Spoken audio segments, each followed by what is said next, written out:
Okay, begin. Okay, here's my question to both of you. Okay, now it's no secret, right? We live in a society right now, especially academically, that stresses science and math, science and math, science and math. And yeah, and as for inmendham, I've actually heard, he'll be the first to admit to you that he sees, like, if you're going to say, for example, if you're going to major in something in college that's not not that doesn't have those qualities, and it's kind of useless, right? So the question is, you guys think we're losing anything? Because I think that what Gary said makes sense. Like the quality of language. Like if you go back and listen to people talk like years ago, like say for example, I'm watching the war right now, and things that like Patton said. I mean, everything that came out of the guy's mouth was a gem. It was beautiful. It was funny. It was, there was always some kind of witticism to the way that people spoke. Whereas now we're becoming much of a technological society, and are we losing that? And if we are losing, is it a good thing or a bad thing, or are we not losing at all? Because I think we are. Well, my point wasn't about the witticism that comes along with how Gary expresses himself, because his witticisms come out as a separate motion than his crassness. Like they're two separate things that only occasionally do they intertwine. And I was focusing more on the respectability of civil discourse, for the sake of maintaining a balance in civil discourse, a mental balance of not pushing away certain people. And yet what you're saying is more of a historic about the way in which we speak. And I don't know what commentary to actually make on that, other than I think there's people. I think it's a not necessarily a generational thing. I think it's a personality thing, and some people are incredibly witful and thoughtful, and they have a pretext in their mind, a pre-framing that allows them to speak eloquently and smoothly and rationally. I mean, take Eric Orwell, for example. This guy rock and rolls right through all sorts of philosophical dynamics very quickly. But I don't know. I mean, go ahead. I mean, you mentioned you talk, and then go back to you, Sherwulf. I'm curious whether or not I'm framing it right. What you're saying.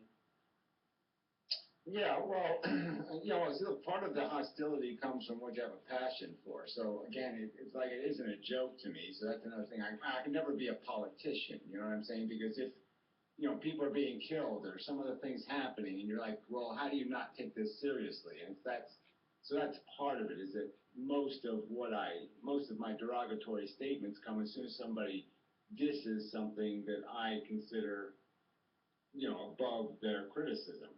So there's certain things when people say certain things, they're just so obnoxious to my sensibilities that I fight back with a hostility because I'm fighting. I have a soldier's mentality, so it's not like I'm a Patton. I'm more like a grunt on the line, and I'm seeing soldiers being wasted, and it's pissing me the fuck off. And it's more out of my own anger and frustration over what I consider to be this disgusting, grotesque, horrific waste. And so that's the energy behind it. I mean, it's not something I contrive, and it's not even something it's not even something I like about myself. The fact that I am emotionally reactive is not something I'm applauding in me and saying, oh, that's great, Gary, that you feel it and you say it. No, I'd like to be able to be more like Mr. Spock and just say, you're being illogical and you've committed 43 fallacies and blah, blah, blah. I'd love to be able to do that, but it just doesn't happen. Hmm. And I don't have a lot of respect for people. I concede. My fundamental philosophy is that most people talk beyond their intelligence, okay? Their opinions are unqualified piles of crap. And that pisses me off because no one has to take account for what they say. There's nobody playing Russian roulette here with the truth. It's not real bullets in the gun. They're all not taking it seriously. And this is serious fucking business. Well, and no one's taking it. Everybody's just playing it like it's a game. It ain't a game. well, I know, but you'll wax in physics sometimes, and I'm like, Gary's out of his element here. Or you'll wax about politics and money sometimes, and I'm like, you and I have gone over our disagreements with regards to funding and money and economy, I mean, in terms of that one time that we were hanging out, but my point is I really felt like, you know, you're guilty of that same thing that you're, you know, noticing other people are guilty of in terms of speaking out of their element or speaking about topics that they shouldn't be speaking about, above their educational level. And I don't know whether or not you recognize that or believe that. But you know, I don't think you're getting the point. The point is they're not doing it in an upfront way. I'm always here, okay? Somebody wants to have a conversation, I'm open to the conversation. So I'm willing to get into the trench and fight with anybody about any of this stuff. So I'll fight for it, right? And my point is these people won't. They say it's all out, no in, okay? They make their speech and then they run away. Right, right. Back to you, Sherwulf. Well, I brew more coffee. What's that? You're on deck. I mean, you're up to bat. You guys go ahead. I have to think of something else something pertinent to say, which is probably not going to happen for a minute. Well, you're the one that kind of brought it up. I was just throwing it back at you to see if you had any follow-up to it. Well, I was just going in a different direction. You guys were talking more about like being abrasive, but I was talking about like kind of like you are what you read, in the sense of like the words the words that you use to express yourself are changing rapidly, and you know, as they change, are we going to become less, I guess, poetic than what we were 100 years ago? Okay. But isn't that the whole language problem? This is what I'm talking about shit, because it really bugs. It's like the people not making the distinction between their psychology and their philosophy. That really pisses me off. And nobody acknowledging that the words we're using, the vocabulary we have, is so fucking broken. Okay, that's I fundamentally disagree with you on that. Explicit things, okay? People think there's a random in the universe. They think the word random is describing something real, rather than just an illusion of ignorance. I do agree with that, because like if you try to write a paper or whatever, I've to write so many papers, and like I'm looking for a word, and despite the fact that the English has the biggest dictionary by far in the world, the word that you really need, you can't really, a lot of times you can't find it because it doesn't exist. If it exists, it's been polluted. You know, I mean, I'll use a word like, well, even altruism, but you could use a word like that, and people have all kinds of different definitions. What word came up recently that was just, you know, just a huge mess made out of it? That word, old fan would know, that word related to, not suffering, but, what was that damn word? Well, you think on it. But anyway, I mean, the point is that, you know, people are telling me what I am.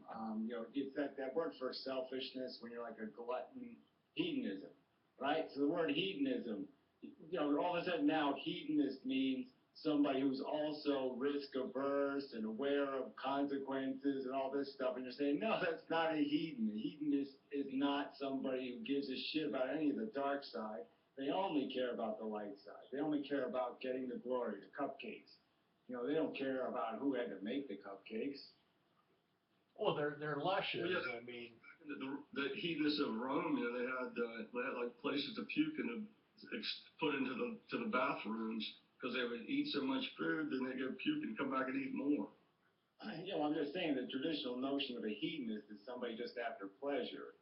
You know, and who's somebody who's the last person in the world you'd consider risk conscious was a hedonist.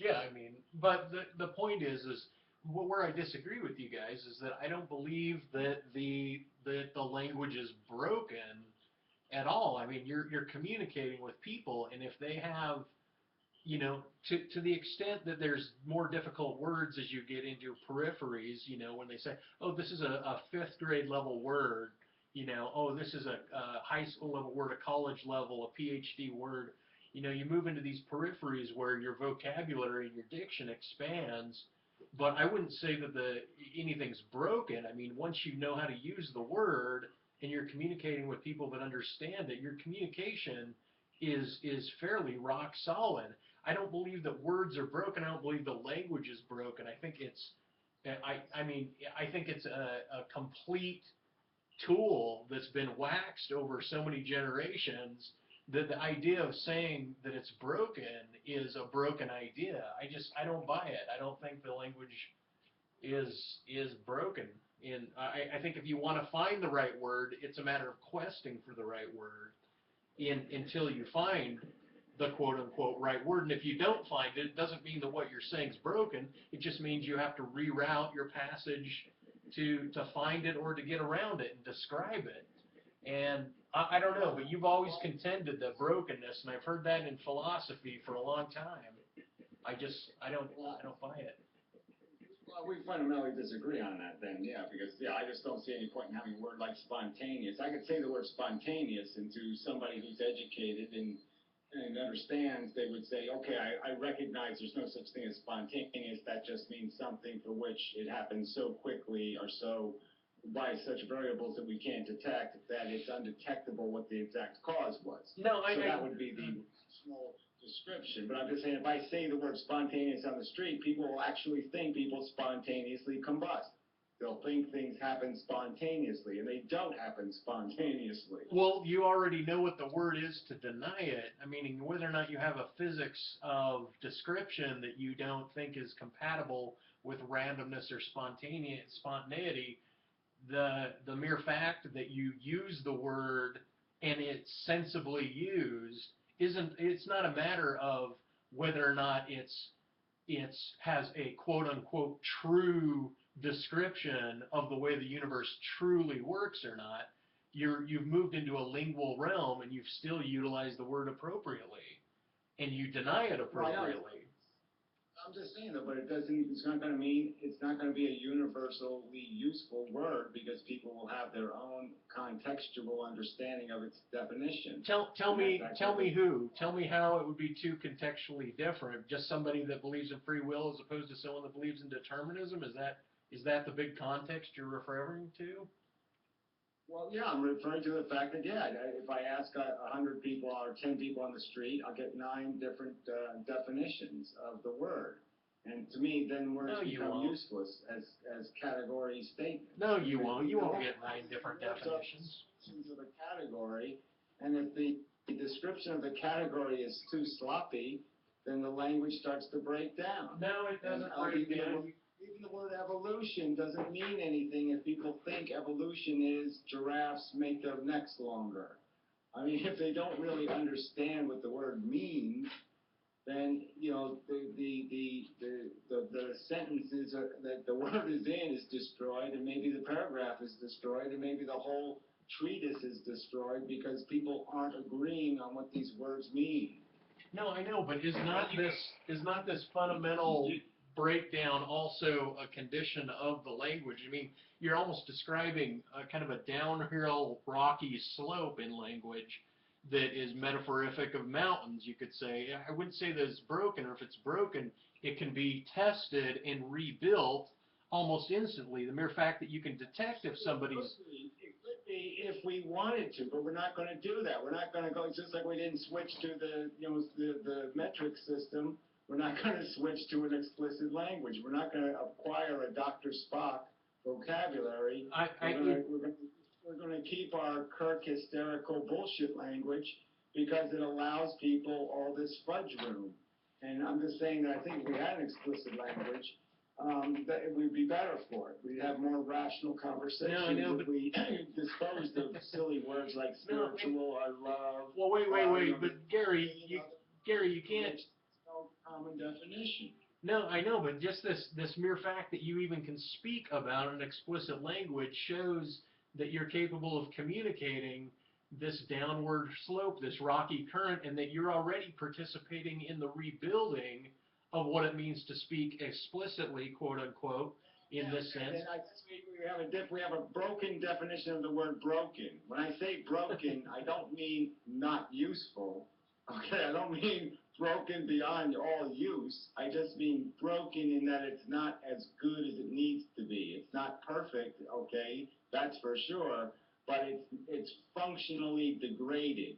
All right, so that's what I mean by broken. I don't mean I can't communicate anything. I just mean that some of the most important things we're going to communicate are flawed and broken in yeah. concept because of our ambiguous language. How can you say that when a draftsman takes an architect's work and a construction worker can build it?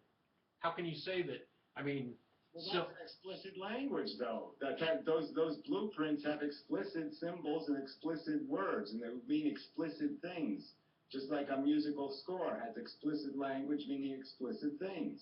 no, So, I mean, it's, okay, but Gary, when somebody does an act that surprises you, you might describe that as spontaneous, and the whole backdrop of determinism or free will doesn't even have to take a role to it. Hence, the use of the word spontaneity or randomness. If you drop the backdrop on it, then you're the one that wants to further the discussion, when perhaps a furthering of the discussion or definition has nothing to do with the instance and the immediate description that you used when using the word spontaneity originally. Hence, there's not really a brokenness.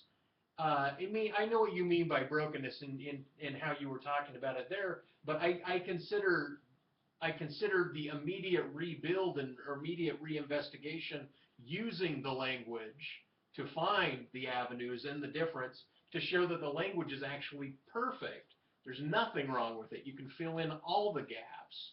You can correct everything. You can make it as explicit as you want.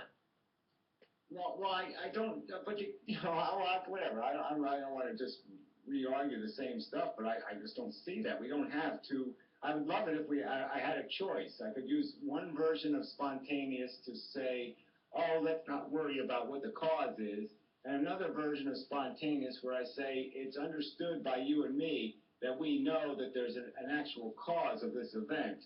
It's just that the cause is so complicated that we can't identify it, or that the cause is so expedient or so quick that we can't identify it. And so I would like there to be two versions of the word then. One I would use when we can be lazy and not worry about determinism, and another version I could use it where no one's going to misunderstand and say, I'm claiming something I'm not claiming because they've changed the meaning of the damn word. Well, I know, but having another word for something that has multiple meanings is almost just showing either a laziness on your part or a lack of inventing it and putting it into discourse as a new word, like Gary's new dictionary of new words he would like in the language as a proposition to put forth. Then I have to explain that I did that. That's why I invented ephilism, right? I mean, I had to come up with a new word because antinatalism wasn't saying what I needed to say. So I had to say ephilism, I had to say why I was an antinatalist. I wasn't an antinatalist because I'm anti-human. I'm an antinatalist because I'm anti-life. Look, guys, here's a good example. Okay, I know you hear from time to time about translations. They'll say, well, we've come out with a new translation for this book that's written by a French author, and this new translation is much better. I've actually read various translations for the same book, and it's very different. So I don't think that words, ideas, words that don't cross over perfectly between languages, and so if they don't cross over perfectly with languages, it would lead me to believe that, that there's simply not a perfect word for everything. Well, I think that's a really Yeah. I think that, no, I'll just real quick, I'll just point out that, I've noticed that too, and I noticed with the Nietzsche translation, okay? I read two different Nietzsche translations of good and evil, and I was surprised how very different, a lot of the aphorisms were in their character because of the emphasis of the word changes. These subtle little word changes, calling something like a master race versus a Superman or something like that. You know what I mean? It's like, it's the difference between a Nazi and somebody who wants their house to be clean. It's a really fundamental difference in the character of what he was saying. And you're saying, I don't know which one of these is true, but they're very different statements in a way based on the translation. Yeah. Yeah, but I mean, the mere fact that each language is probably aware of translational problems, and then they do workarounds within the language to wax over, speculate upon, and to actually realize there's a limit to the speculation, there's a limit to a dead author's intent. This speaks a language that's not your mother tongue. But dude, we're not making the language better, dude. We're making it dumber. All right, we're not improving the sloppiness. We're making it sloppier, dude. How do you know It's that? getting dirtier and dutier and dutier and lazier and bullshittier and fucked upper.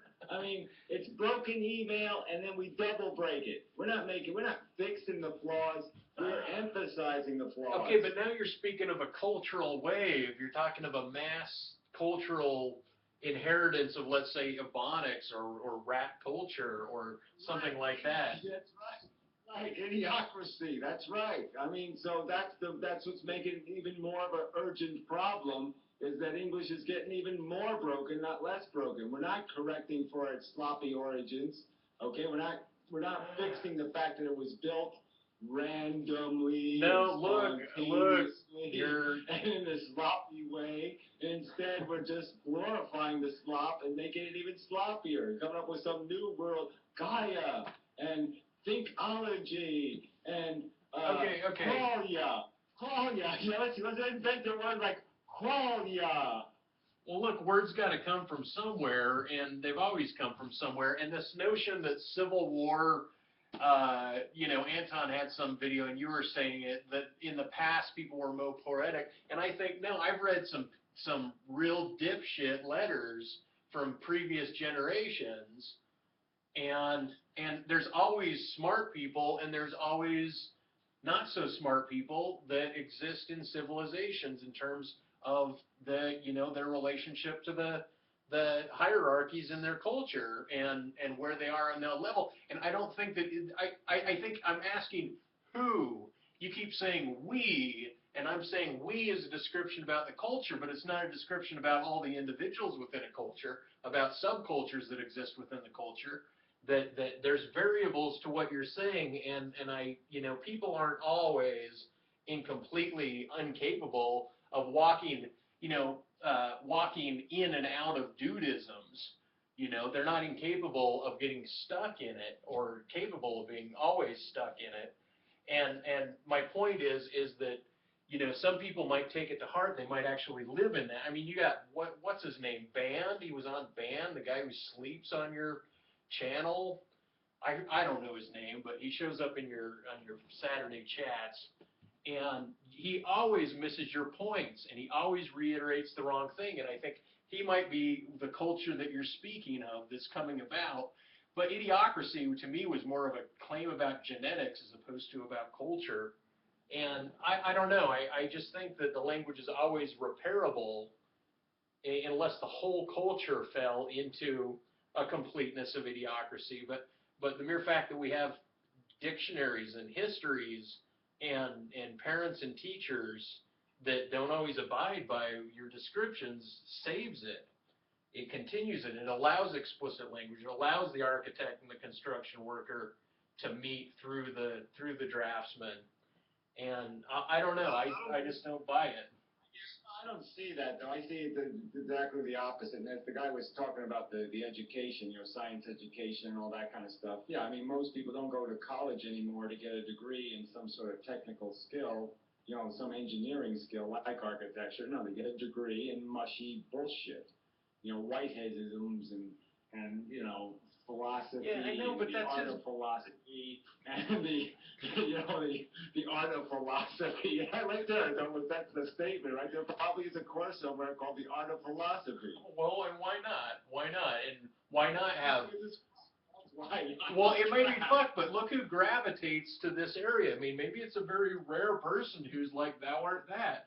I mean, maybe, Anton gets on because he's well trained and because he wants to disclose, but think of all the other individuals that are in the art of philosophy, and they're actually living it, they're exercising, they're educating, they're employed. Isn't that like the art of religion as done by the evangelicals, right? They're not doing religion, okay? They're doing piano playing and, dancing and singing and cursing homosexuals. They're not doing anything called religion. Okay.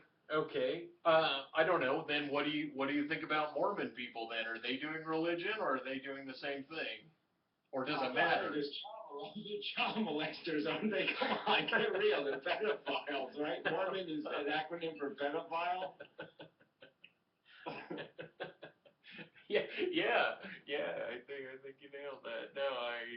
No, I'm just, yeah, I think spiritualism, religion, what religion tries to do with people. You know, it would be interesting if I took some of the people that I do listen to on YouTube and I linked them to you and I had you listen to them and then got your feedback on whether or not you felt that that person was doing religion or spiritual work, prayer work, wholesome work, self-reflection work, moving through different forms of metaphysics and contemplation, or whether or not you just thought it was trite trash, whether or not you sum everything that all thinking people do relative to religion or spirituality as trite, absurd trash, or whether or not you have an allowance, a transparency, or any part of you that ghostly moves in and out of these dialogues with a sense of, like, this is actually touching home to me in some particular fashion.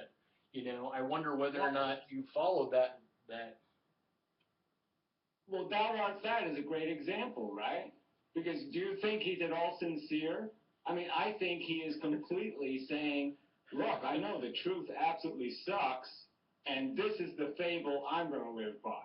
If this fable's like all Jedi, and it's kind of interesting, and we get to be spiritual, and the mother universe is mothering, and, you know, there's all kinds of, like, love happening, and we take some drugs, and we, you know, have some great sex, and, you know, it has some great elements in my new religion. You know, this new God that doesn't care what the hell you do as long as you're kind of happy and you don't hurt anything, and you pet a tree now and then, and you blow some carbon monoxide on some plants. Yeah, okay. But how do you know to the extent? Do you really think he believes any of that crap? Yeah, I do. I think he believes probably a great deal of that crap. How do you know that he doesn't? Why are you professing? I guess I've known him longer than you, and you know, I know where you could see his dissidence. You know, when he hit the brick wall of reality, which was, yeah, this is a really stupid game by evolution standards, and I got to come up with some other answer for our existence because the truth sucks. And you could just kind of see him saying, okay, let's find something where we can make something up out of the ambiguity. No, I know, but that's your argument. That's swallowing the ambiguity, man. Let us not figure out that there's a brick wall behind the fog, even though we can see every fucking brick, and it says fuck you on every brick. Even though we can see it if we really look, let's pretend it's all foggy. Yeah, you know, with Anton, and it's getting to be the same thing with that guy too, with Valwardo. It's almost like I feel like at the end of his video, he's going to hold up a book or something and try to sell you something. You know, just the way he strikes me. It's like at the very end of the book, he's going to say, oh, and by the way, you know, for $15.99, you can be the proud owner of this such and such. Okay, but talk about one's spiritual evolution through capitalism, through trying to raise themselves up through a hierarchy, and maybe that goes against the grain of what you think a spiritualist should do. But like in LDS philosophy, the wealthier you are, the closer to God you are, and so they might got on that trend where they're trying to imbue a sales point to it. Meaning, I can't sidestep what it is they're saying and place a proposition about who they are with any degree of real sincerity without knowing that it's me that's importing my paradigm upon them, instead of saying, no, they actually do buy it, or they actually do have a transitory or peripheral path that they're walking around. In your eyes and in mine, they're not aligned with me, but I don't deny them their solipsistic truth, their path, the way they move through time. I don't deny that. I mean, for example, because I know them to be too intelligent. Okay, if somebody reveals that they have intelligence, okay, and then they start talking shit. I mean, just shit. Yeah, I'm gonna call them liars or whatever I'm gonna do.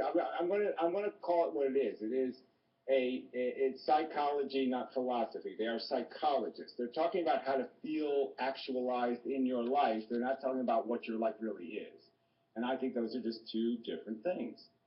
No, I know, but you're the one that's so stuck. You're in such a rigid paradigm about what rationality is, what correct rationality is, what the universe is like in a true sense, and yet your paradigm and let's say Stefan Molyneux's paradigm are two totally different, strikingly aggressive about who is real, who is most right, who is most correct. I'll say that yours actually plunges in a more visceral sense, and you have a certain depth to you, but he's more buoyant. I would say he flies higher than you, so he covers a higher periphery than you. But I wouldn't deny that both of you guys are carrying a truth. He tells people what they want to hear, so that's the part people like. He tells them they're worth it, and be a selfish cunt, and people want to hear how they're allowed to be selfish cunts, so they like that story. Obviously, who likes my theme? My theme is be the best janitor you can be. Like, yeah, that's not going to be very comforting to anybody. No one's wants to hear about how they have to be a good janitor. No, I don't mind hearing that. Meaning, well, I'm saying most people don't want to hear that. That's all I'm just saying. Is most people psychologically don't want to hear about their obligations. They want to hear about their liberties. Yeah, but I kind of disagree there because I think that people listen to you because you strike them as having like a kind of a gritty reality to life, whereas by the flip side of the same token, people are attracted to like Anton because he has just the very opposite, like a flowery kind of a very like some deep, mysterious whatever to life, which. So I think that people that like to kind of, I don't know, call a spade type of a personality would be drawn more toward Gary as opposed to somebody like. I just thought, based on my own interaction with YouTube, let's just say that certainly when I came out full alpha-ethylist, okay, it pisses a lot of people off, so they don't really like my grittiness when I'm saying something about their life. So when I start to define who they are and what they are, they say, I don't want to hear that because, damn you, that's depressing. No, I don't think it's damn you because it's depressing. I think it's damn you because it's off the mark. Like, I don't believe you're on the mark, Gary. I think that you are close to a mark, but I obviously don't. I believe in more of a transitory positional, like each being is in their position, and you believe that you can make definition and description and strategize over them. And I don't deny that that's a personality capability. I'm just saying that as far as stating what another person is or what their intent is or what's bullshit and what's not, I mean, if Anton is more flowery, then by the end of his life, he's more flowery and you're less flowery. It doesn't mean that you landed more on the center of truth or bullseye than anyone else, but you believe that you do. Well, of course I believe it, and that's why I aggressively defend it, is because I believe it because I don't have a single rational, in my opinion, counter-argument. Okay, you're not okay. giving a counter-argument, you're just saying that somehow you believe differently, and I should take that as being meaningful. I'm saying, okay, it's interesting that you believe differently, but that's all it is. It's interesting. It doesn't mean anything to my yours arguments that I'm going to make that say, no, I can profile you, I can describe this. These are psychological patterns. Okay. We've been living them over and over and over again for thousands of years. I mean, Shakespeare is how old? 800 years old, right? I mean, it's the same story. The human drama is the same bullshit. No, I know, over but and over and over you again. keep saying that plot lines are that Star Wars was an unoriginal plot line because it had a love interest between Han Solo and Leia, because it had something to overcome. I thought, compared to the previous movies that came out, I mean, the wazzle and dazzle of it really took over, as far as, I mean, it obviously had an appeal and an originality to it, whether or not the plot structure was not dissimilar to the ones in the past. The mere background of it, the backdrop of it, made it an entirely different story than I believe anything that had come before it. And yet you want to see it as the same. You want to point out the similarities where other people will point out the differences, and then when it's convenient for you, you point out that you do just the opposite. I'm just saying, it was so formula. I mean, it was as loud a formula as you could possibly do. They came out with the simplest way to diagram God. Okay, the good force, the dark force. Okay, so it's heaven, it's God and the devil all over again. It's the Buddhist theme. It's it's all I mean, all over the place. There was just these classic themes, and they just the cleverness of Star Wars was to reduce it to something generic, so it couldn't offend anybody. Okay, it couldn't offend anybody's personal religion, but they could all identify with it, is it had to do with this good over evil concept. And I mean, that is as old gets. Sure, sure. Okay, but to call good versus evil a formula, this is what I mean. It's almost as if you don't have any middle line, any retractability, and even including your language argument. It's either it's broken or it's not broken. It's almost like you're not pulling a rope with a knot in it where the knot is brokenness, and you're finding a proximity or a transparency, an arch between these things, between this notion of what's true and a notion between what's fabricated bullshit. It's like you believe you know exactly where the line is, and you profess that line. Where I think, oh, okay, for example, my anti-imposition argument, where I'm like, you have to exist in order to be imposed upon, and you guys won't buy that, and so I say you guys are misusing the word imposition, or you're applying it so it's working for you guys. Like, if I was to make a broken language argument, I'd say you're guilty of using it, because you haven't got over the idea that you have to first be before you get imposed upon. That's idiotic. So yeah, if you want to get into that argument, okay, I think it's a waste of our time here. We've already been over it. But yeah, I put that in the idiotic category. Of course, I can impose on somebody 10,000 years from now. They don't even exist now, and I can impose. Well, I know it's from dioxin in the Great Lakes. Okay, and but on the next 10,000 years of life on planet Earth, I'll be imposing on them. It's like if they're never there, then you're not imposing on it. You're imposing after they show up. Well, I'm just saying that the imposition argument does not require the individual to exist yet. All it needs is for the individual to be a probability or a possibility, and therefore it's relevant. No, they can't just be a possibility. They have to be. Well, I'm just saying, if it's a reasonable possibility that it's going to happen, then my argument is still rational, just like you rationally. Right. If you're going to decide how to build a nuclear power plant, you don't go by what you know will happen. No, I go by what you think might happen. So you right. say, what might happen? Right. Might there be a Right. tsunami? Might there be an earthquake? Might there be right. a, Right. say, yes, there might be these things. Let's put in a precaution for that. Okay. Let's put a warning light for that. Let's put a valve for that. But now, okay. But hang on. Let me go through this. Now my point is okay, shift right over to the language is broken argument and see that every time you say that language is broken, you can also qualify it and rebuild it and speculate and move around it in a fashion to not make it broken, because it might not actually be broken. You just might need to investigate it more. You might need to have a greater vocabulary. I'm not denying that. I'm saying I do that all the time, don't I? And then people get mad at me because I have to go through it step by step. Then they say, hey, well, you're making the videos too long because you're sitting there explaining everything. Well, I have to explain it because if I don't give the context to these words that replicate, like look at the simple words I said: consumption, reproduction, cannibalism, addiction, and then I have to explain it. Look at how much grief I got because I metaphor to the word reincarnation in the sense that the future guys who are like me in the future is essentially my reincarnation. Yes, they're not going to be called Gary. Yes, they're not going to have my hair color. But no, I know. A guy who's going to have the same kind of sensual experiences, the same kind of basic psychology. So I'm saying, yes, that's basically me.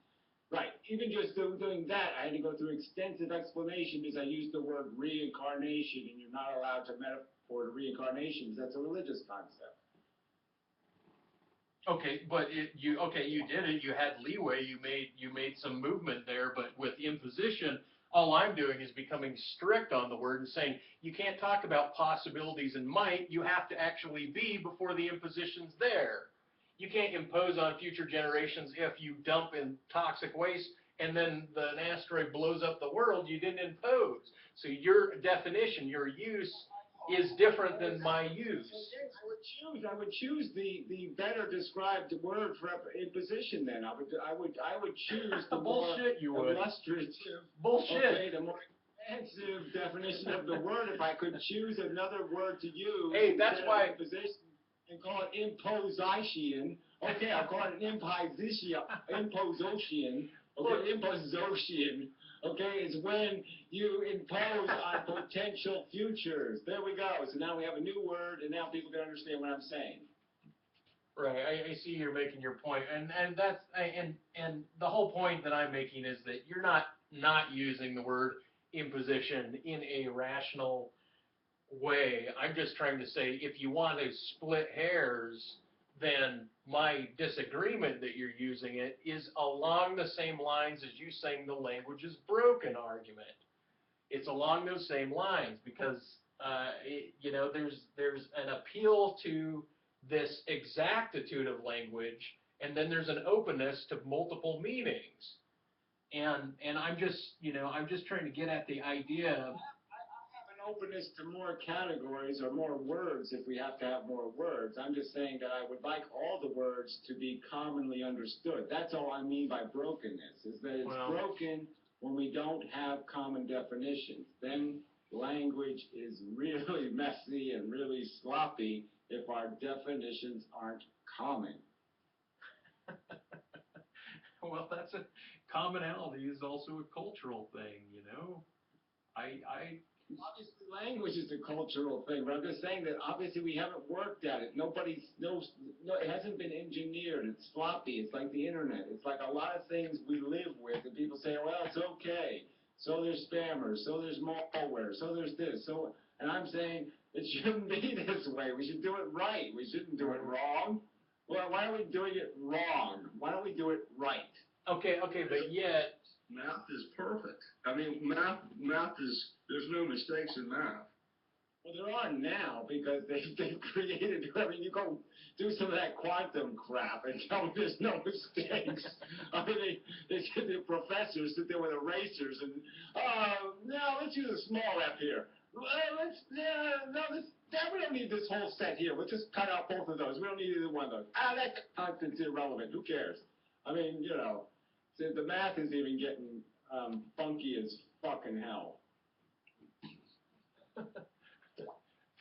Come on, feel free to retort on that. Don't let him slide on that one. No, I mean, I agree with him.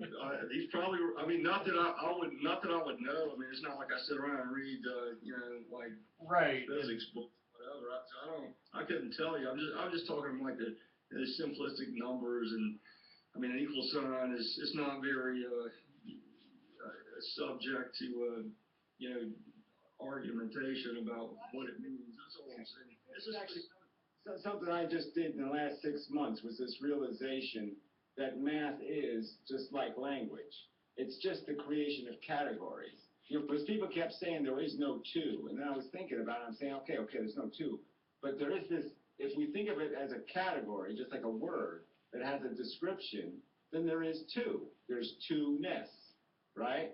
And it's like all words are basically nesses. They're categories, and you're basically putting it in the category of lifeness, or loveness, or, goodness, or just put a ness on the end of it. It's the same thing with math.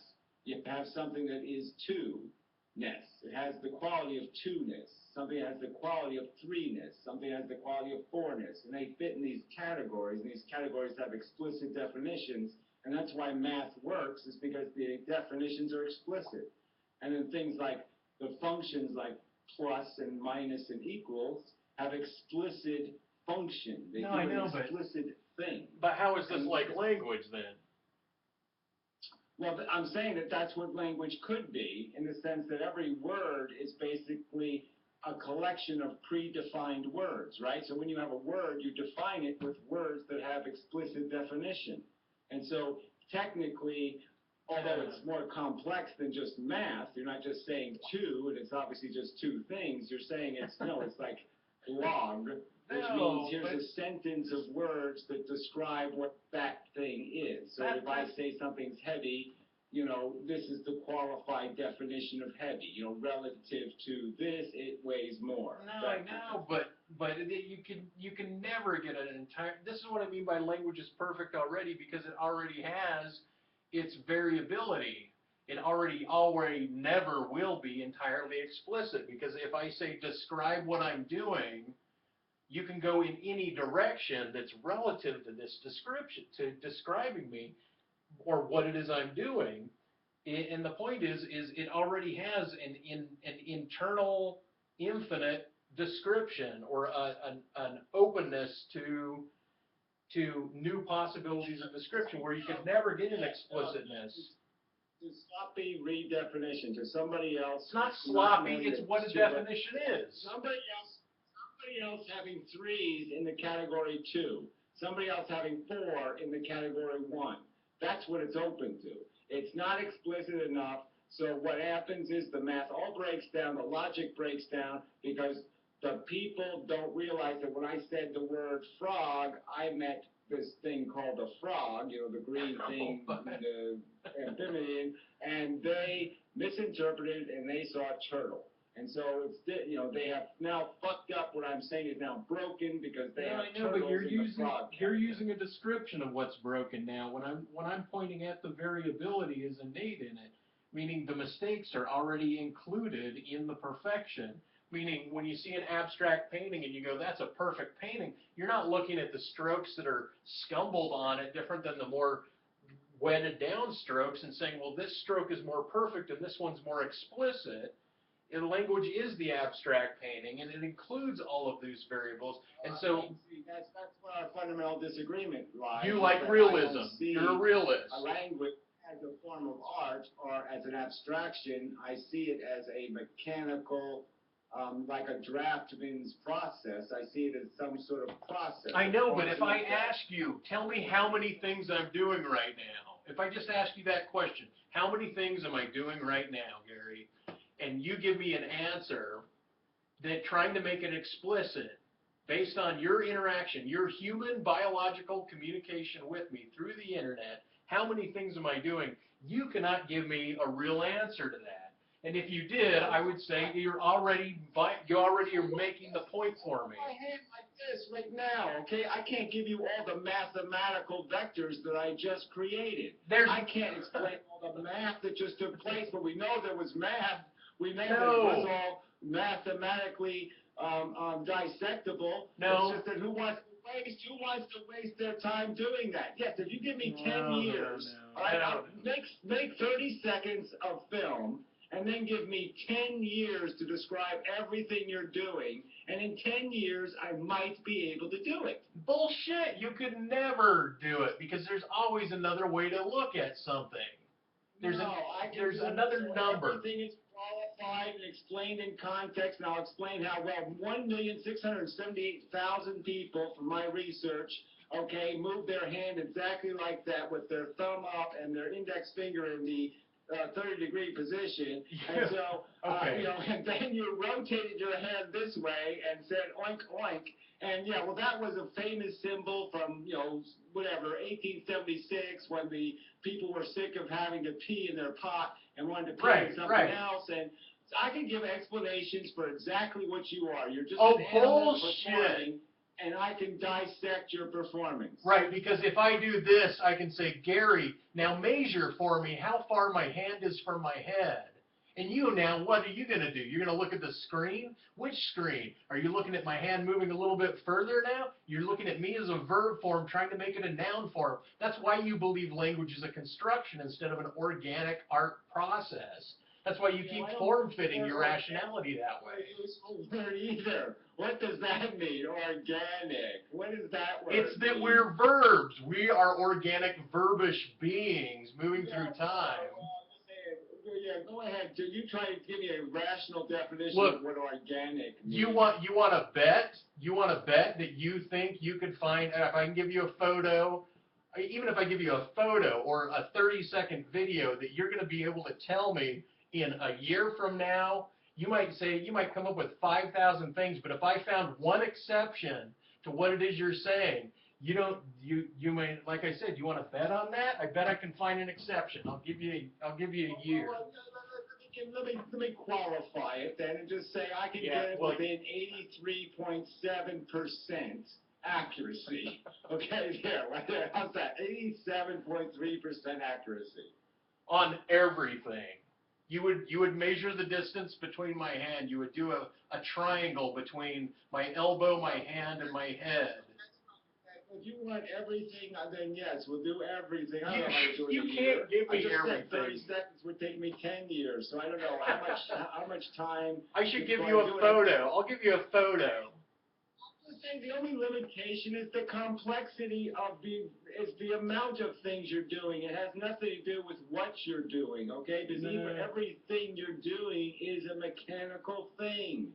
Well, I know you like to reduce it that way. Even though we can't measure the most small particle, you believe that variability is known, and it would be, oh, well, we don't have to worry about the whole universe that's a quark universe where it's got 8 million quarks flying around within a proton.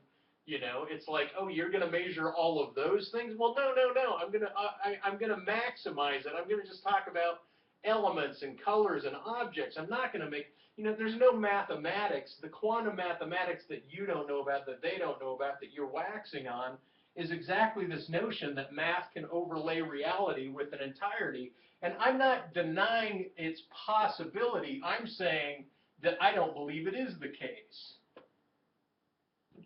Right, I'm acknowledging we fundamentally don't agree. Right, I agree in a cause and effect universe. I agree that the only thing that confuses us is the volume of information, not the character of the information. That everything that's happening is happening for very crude reasons, not sophisticated reasons. That as you go deeper and smaller, you'll find cruder and cruder forces, not more complex. Right, but forces. how do you measure relationships? We're the byproduct of a huge amount of complexity, but the complexity is only in volume.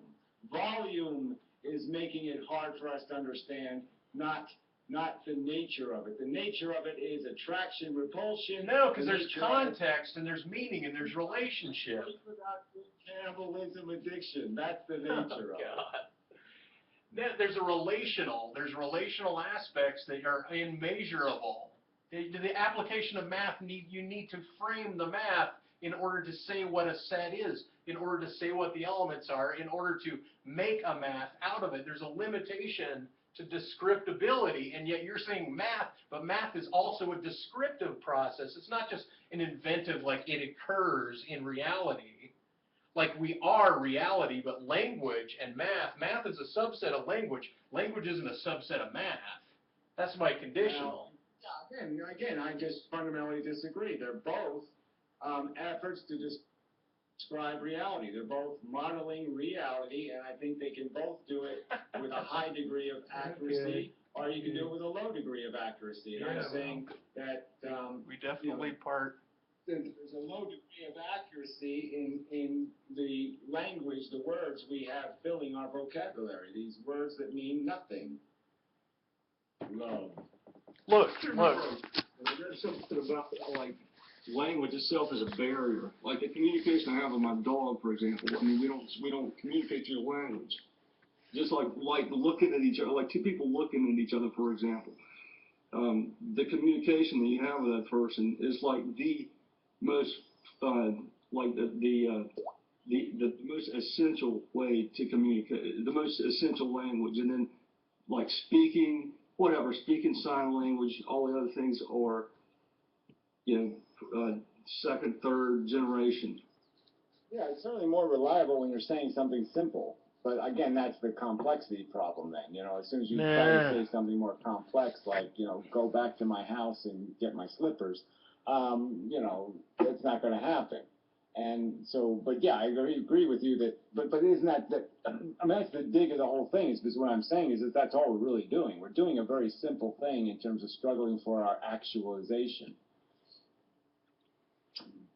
So that's your newest painting, right? No, this is an old painting, but what I was getting at is if I this is what I want to use as the frame for you to describe everything that's going on, including relationships, including my head in the painting, it's almost as if, and if I cut 30 seconds out and I shut up and I just moved it that much, this is the whole, like you said, the dig. It's that you're still convinced of an entire absoluteness, which in one way, spiritually speaking, I say everything is transparent. There's a God's eye view, an alien view that understands complexity much greater than we are, meaning it knows our thoughts, it knows our actions, it knows every single thing about us and about our being. And if I say that, then I'm arguing on your behalf. But if I'm going to argue vernacularly, if I'm going to actually make a statement about language and about human language and human interaction, I'll say you don't have a prayer to ever say that art is anything other than an abstract. And if you look at the comments in the low bar there, we have yet to model a perfect theory of syntax that covers all sentinel morphology. Language has to be slippery so humans can converse. Otherwise, we truncate how the brain actually works. I mean, these are other people that are imposing. Yeah, right. Other people I fundamentally disagree with also. That's right. I don't buy any of that much. Well, then. Again, I think there are explicit statements in what people are doing and why it happens. It doesn't happen for random reasons. You painted it with a purpose. Okay, do you believe in God then, Gary? I know you're an atheist, but if you believe in this totality of information that's all mathematical and it's already described or descriptable, then... Say it was described. When did I say that? I said that the important parts of it are completely knowable. No, that was my challenge to I you. just pointed out that there's such a huge volume, there's no way we could label every friggin' quark, and label every single electron and label, no, we can't do any of that. What I'm saying is the basic dynamic is simple. The basic dynamic is this attraction repulsion mechanism, the gravity in the universe. That's the mechanism, and it's all built out of that. And when we look at what the function of evolution is, we can see our nature in that function. No, I know, but there's subtext of thought. My neurons are firing, my protons are affecting, my thought affects the outside world in some capacity, even if it's just heating up my skull and it's permeating outward, meaning that when I said descriptability, I was talking about you have to look at the problem and describe it with math, but in order to look at the problem, you have to know to look at the problem to describe it. Well, what should I pay attention to? The company building a nuclear power plant? Everything's a metaphor with you. Flapping its wings. I'm just saying that there's things that we know happen for significant controllable reasons and things that happen for insignificant uncontrollable reasons. And I'm just saying off the bat, we just say, yeah, let's take the insignificant uncontrollable off the table and let's deal with the stuff we can know. All right, and the stuff we can know tells a pretty complete story. It tells the basic outline of the fairy tale. Yes, Little Red Riding Hood walks. No, that's your paradigm. Bloody. That's your It paradigm. doesn't matter how tall Little Red Riding Hood is. It doesn't matter how many fucking four-leaf clover she stepped on. It doesn't matter whether her socks stink. Okay, all of that crap is irrelevant. We know the basic theme of the story, so why get lost in this minutia of saying there's something brilliant in the detail? There's nothing brilliant in the detail. If she was a prostitute, it would change the story.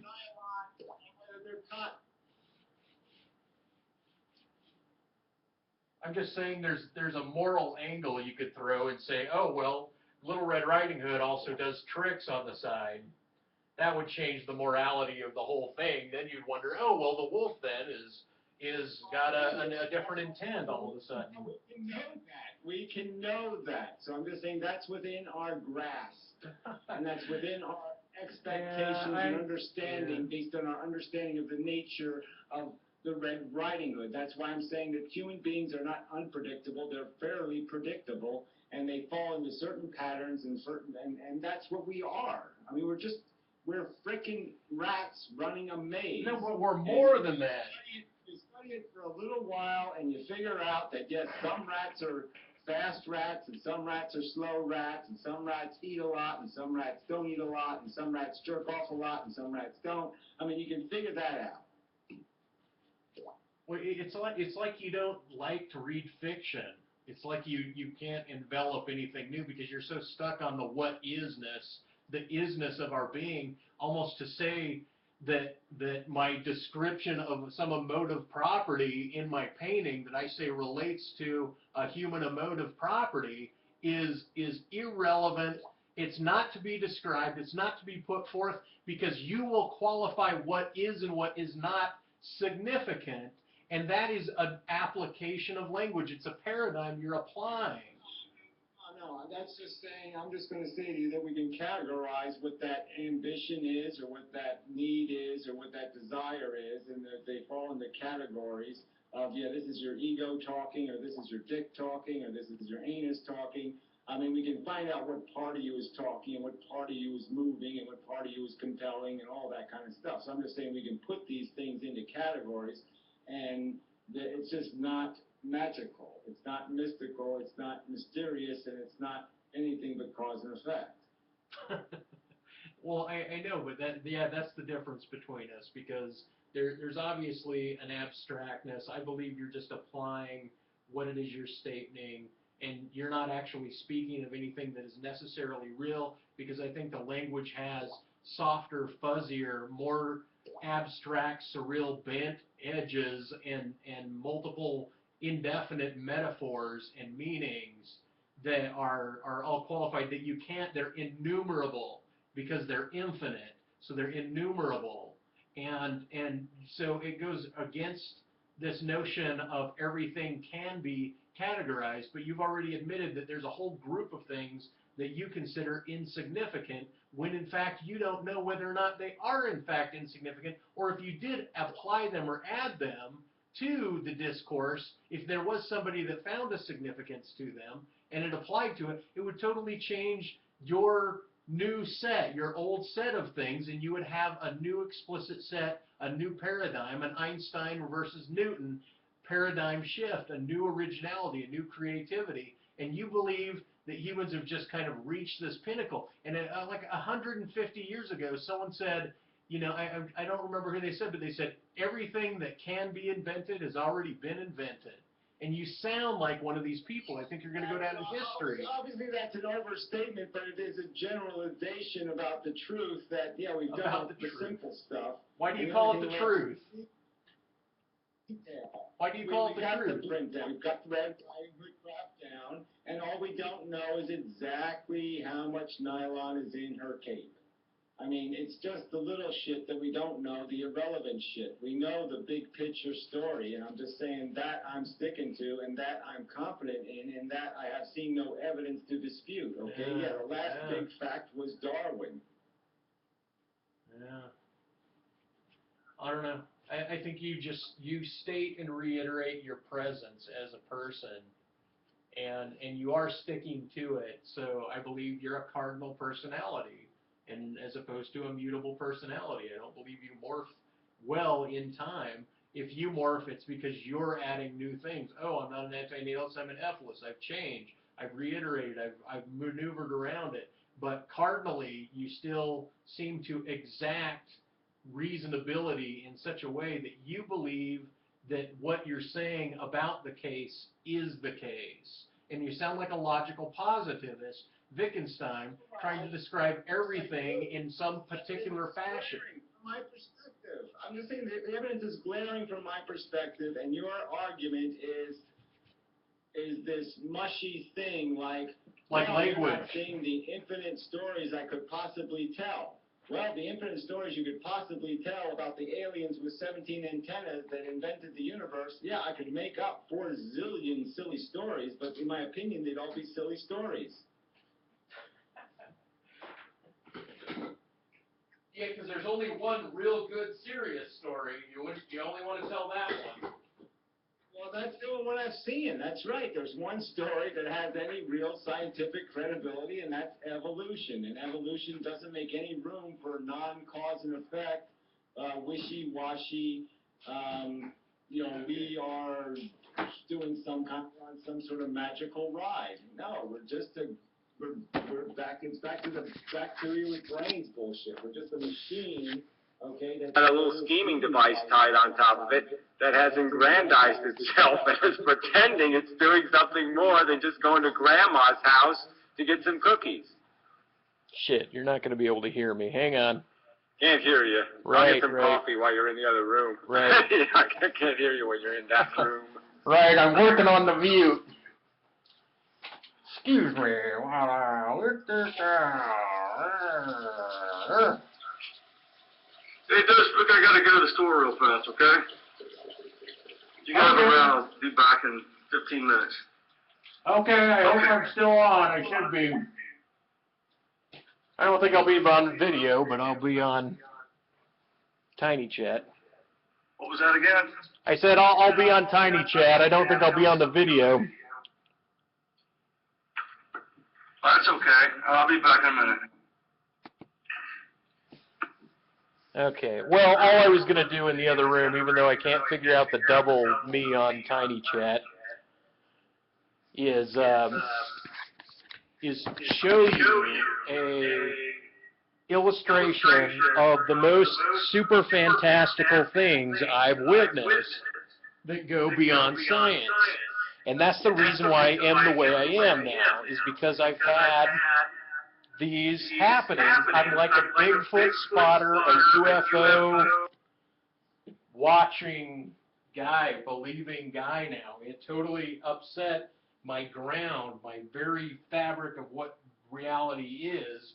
So every time I listen to somebody that is appealing to science, they're appealing to that which is controllable and happens in a manner that, I mean, because science requires controllability, and it requires readability and demonstrability.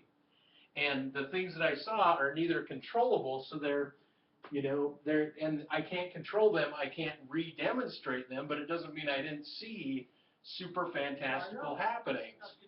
This argument here, I've conceded the point that I can't argue with your personal experience that escapes my personal scrutiny. Right. So yeah, all I can do is label it. I can say, okay, well that's an episode or something. Or I can compare it to some episode I've had and say, well, I drew a different conclusion when I had a similar experience.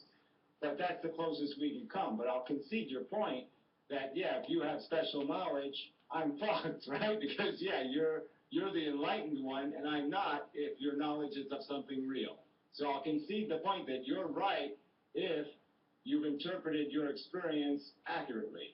If you haven't, then I'm still in the game.